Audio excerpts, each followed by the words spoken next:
Friends, मैं doctor Suman Sharma आपका अपने इस यूट्यूब चैनल पे स्वागत करती हूँ। फ्रेंड्स, आज मैं आपके साथ शेयर करूँगी कुछ ऐसी टिप्स जिनको अगर आप फॉलो करते हैं तो आप खुद तो फिट रहते हैं, साथ में अपनी फैमिली को भी फिट रख सकते हैं। एंड ये वो वाली टिप्स हैं जो prevention is better than cure. तो आइए जानते हैं मैं क्या आपको बता रही हूँ, आपको वायरल हेपेटाइटिस से बचने के कुछ टिप्स। फ्रेंड्स, जो 4 वायरस हैं जो हमारे लिवर को खराब करते हैं, मुख्यतः hepatitis A, hepatitis B, hepatitis C and hepatitis ई।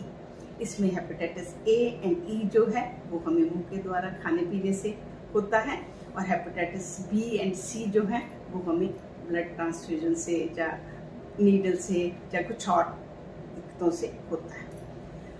तो फ्रेंड्स, जो इनके बचने के तरीके हैं जानते हैं क्या है। नंबर 1, आप वैक्सीनेशन कराएं। साइंस ने ऐसा पाया है कि अगर हम वैक्सीनेशन कराते हैं तो 90% हम इन इन्फेक्शन से सेफ हो जाते हैं। आप अपने फैमिली फिजिशियन से मिलिए। Hepatitis A and hepatitis B की वैक्सीनेशन अवेलेबल है, हेपेटाइटिस सी की वैक्सीनेशन है। उसके बाद फ्रेंड्स, मैं बात करती हूँ हैंड वॉश करने की। हम इसको छोटी सी बात समझते हैं, पर इसको आप अपनी आदत में बनाइए, अपने बच्चों को सिखाइए।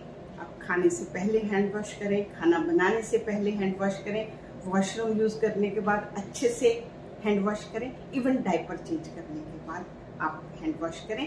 इवन अगर सोप से अच्छे से हैंड वॉश करते हैं चलेगा, बट अगर अल्कोहल बेस्ड आपके हैंड वॉश हो तो और भी बढ़िया है, क्योंकि साइंस ने ऐसा पाया है कि माइक्रो जो हमारी आंख से नज़र भी नहीं आते, अगर इतनी सी क्वांटिटी भी, इतनी भी मात्रा वायरस की प्रेजेंट है तो वो भी फैलाने की क्षमता रखती है। उसके बाद फ्रेंड्स, मैं बात करती हूँ नीडल्स की।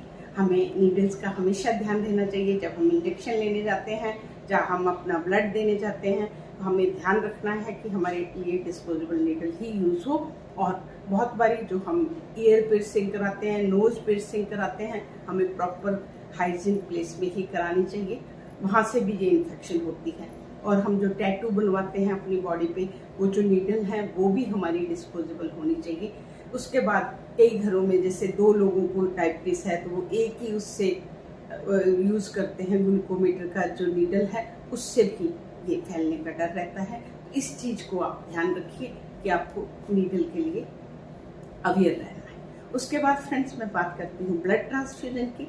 अगर किसी वजह से हमें ब्लड ट्रांसफ्यूजन की जरूरत पड़ती है तो हमें बिल्कुल भी परेशान नहीं होना चाहिए ये पूछने से कि जो ब्लड हमें चढ़ाया जा रहा है, चाहे वो बोलने इसकी स्क्रीनिंग हुई है, बट वी शुड अवेयर कि इसकी हेपेटाइटिस बी, हेपेटाइटिस सी और HIV की स्क्रीनिंग होनी चाहिए, क्योंकि बहुत बार ऐसी इन्फेक्शन जो है वो ब्लड ट्रांसफ्यूजन के बाद पाई जाती है। उसके बाद फ्रेंड्स, जो हम अपना ट्रीटमेंट के लिए जाते हैं हमें उस पर भी आँख खुली रखनी चाहिए। कई बार होता है हम कम पैसे के चक्कर में ऐसी जगह चले जाते हैं और अनहाइजीन और अनस्टरलाइज की वजह से हम बहुत सारे इन्फेक्शन ले आते हैं, तो हमें प्रॉपरली अपने जगह को चूज़ करना चाहिए। उसके बाद फ्रेंड्स, मैं बात करती हूँ आपका अनकुक्ड फूड का।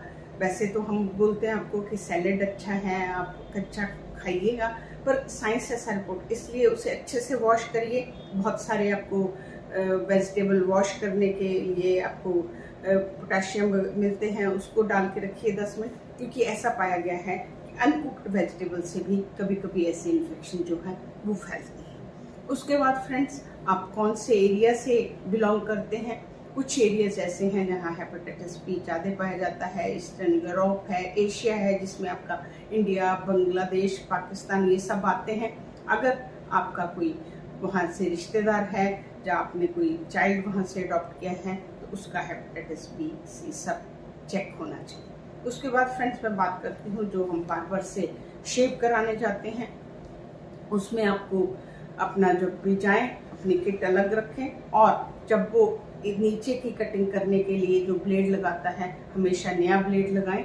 उससे रिपोर्ट हेपेटाइटिस बी और सी का फैलना भी माना जाता है। उसके बाद फ्रेंड्स, शेयरिंग की बात आती है। हम अपने बच्चों को हमेशा सिखाते हैं कि आप बांट के खाइए, वो हमारा कल्चर है, बहुत अच्छी बात है, पर अभी आप कुछ चीज़ें ऐसी भी सिखाएं कि जो आप शेयर ना करें। उसमें आपका टूथब्रश आता है, आपका रेजर आता है, आपका नेल फाइलर आता है, तो ये चीज़ें आप अपनी फैमिली में सिखाएं कि किसी के साथ शेयर नहीं करना।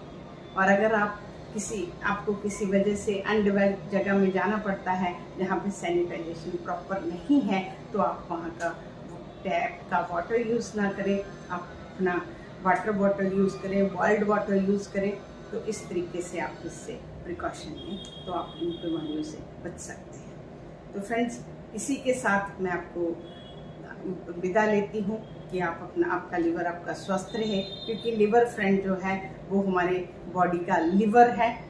वही हम समझते हैं हमारी शुगर जो है पेनक्रियास कंट्रोल करता है, नहीं, लिवर ही हमारी शुगर कंट्रोल करता है, लिवर ही हमारा कोलेस्ट्रॉल कंट्रोल करता है, लिवर ही हमारा वेट कंट्रोल करता है। तो लिवर को ठीक रखना जरूरी है। ये दोनों एक दूसरे को कंट्रोल करते हैं। अगर हमारा ज़्यादा वेट होता है वो लिवर को मारता है। तो आपको सब कुछ सेट रखने के लिए अपनी एक्सरसाइज, अपनी बैलेंस्ड डाइट और प्रोटीन रिच डाइट, ये सब साथ में ऐड करें। तो इस तरीके से आप भी एंड आपकी फैमिली भी इसको ऑप्ट करके फिट रह सकती है। नमस्कार।